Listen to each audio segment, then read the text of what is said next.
अगर आपके घर में कोई ना कोई आए दिन बीमार रहता है या कोई ऐसी बीमारी लग गई है कि जिसका इलाज करवाने के बाद भी बीमारी से पीछा नहीं छूट रहा है, तो वास्तुशास्त्र में बेहतर स्वास्थ्य के लिए कुछ उपायों को अपनाकर आप बीमारियों से निजात पा सकते हैं। जब वास्तु दोष होता है तो उसका नकारात्मक प्रभाव घर में रहने वाले लोगों की सेहत पर भी पड़ता है। सिर्फ इतना ही नहीं, कई बार वास्तु के कुछ नियमों के उल्लंघन के कारण भी स्वास्थ्य खराब रहता है। इसलिए बहुत ज़रूरी है कि स्वास्थ्य के प्रति सचेत रहें और इन नियमों का पालन करें। आइए देखते हैं कौन से नियम हैं। मंगलवार या शनिवार के दिन बीमार व्यक्ति के ऊपर से पानी वाला नारियल 21 बार घुमाकर किसी मंदिर में ले जाकर जला दें। ऐसा करने से सेहत में सुधार दिखना शुरू हो जाता है। इस बात का हमेशा ध्यान रखें कि रोगी व्यक्ति का कमरा हमेशा साफ सुथरा हो। साथ ही रोगी के कमरे की खिड़की और दरवाजे को हमेशा खुला रखें। ऐसा करने से बीमारियों का प्रभाव कम होने लगता है। यदि घर का कोई सदस्य लंबी बीमारी से जूझ रहा है तो सर्वप्रथम उसके कमरे को बदल दें। कमरा बदलने से उसके स्वास्थ्य पर भी असर ज़रूर दिखाई देगा। शनिवार के दिन बीमार व्यक्ति के हाथों से गरीबों को खिचड़ी खिलाएं। ऐसा करने से स्वास्थ्य में धीरे धीरे सुधार होता है।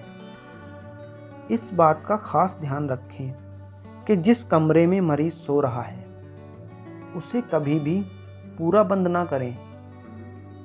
मरीज के कमरे में उसके जूठे बर्तन ना रखें, बल्कि खाना खिलाने के बाद उस बर्तन को तुरंत कमरे से हटा दें। ऐसे समय में मरीज की सोने की दिशा का खास ध्यान रखें। मरीज का पैर दरवाजे के सामने, खिड़की की ओर, टॉयलेट या सीढ़ियों की तरफ न रखें, बल्कि उसका पैर दीवार की तरफ रखें। एक लोटे में जल और आटे की लोई लें और बीमार व्यक्ति के ऊपर से 5 बार घुमाकर जल को पीपल के पेड़ में चढ़ा दें। आटे की लोई को किसी गाय को खिला दें। ऐसा 5 दिनों तक करें। ऐसा करने से स्वास्थ्य में सुधार होना शुरू हो जाएगा।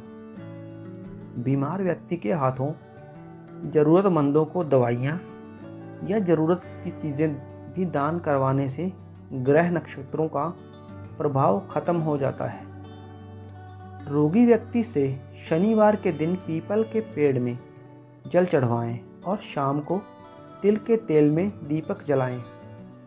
ऐसा करने से ग्रह नक्षत्रों का प्रभाव खत्म होता है और रोगी के स्वास्थ्य में सुधार देखने को मिलता है।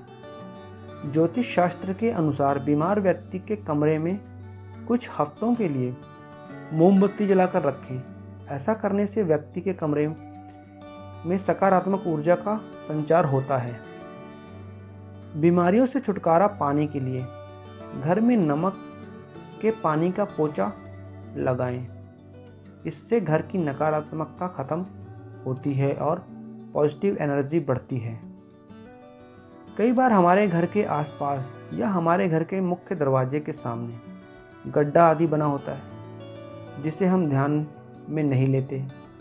ऐसे गड्ढे हमारे परिवार के लिए बीमारी का कारण बनते हैं। अगर आपके बेडरूम में भगवान की तस्वीर लगी है तो उसे तुरंत हटा दें। कभी भी भूल के बेडरूम में भगवान की तस्वीर या मंदिर न रखें। वास्तुशास्त्र के अनुसार ऐसा करने से घर के लोग बीमार ज़्यादा पड़ते हैं। घर में यदि बीम हो तो उसके नीचे कभी ना बैठें और ना ही सोएं। बीम के नीचे नेगेटिव एनर्जी का वास होता है और इससे शरीर बीमार होता है।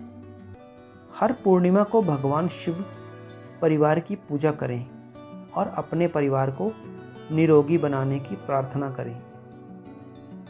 1 रुपए का सिक्का रात को सिरहाने में रखकर सोएं और सुबह उठकर उसे शमशान के आसपास फेंक दें। रोग से मुक्ति मिलेगी। प्रत्येक मंगलवार को बच्चे के सिर पर से कच्चा दूध 11 बार वार कर किसी जंगली कुत्ते को शाम के समय पिला दें। बच्चा दीर्घायु होगा। दोस्तों, वीडियो आपको कैसी लगी? अगर वीडियो आपको पसंद आए तो प्लीज़ हमारे चैनल को सब्सक्राइब कर लीजिएगा। वीडियो पूरी देखने के लिए धन्यवाद।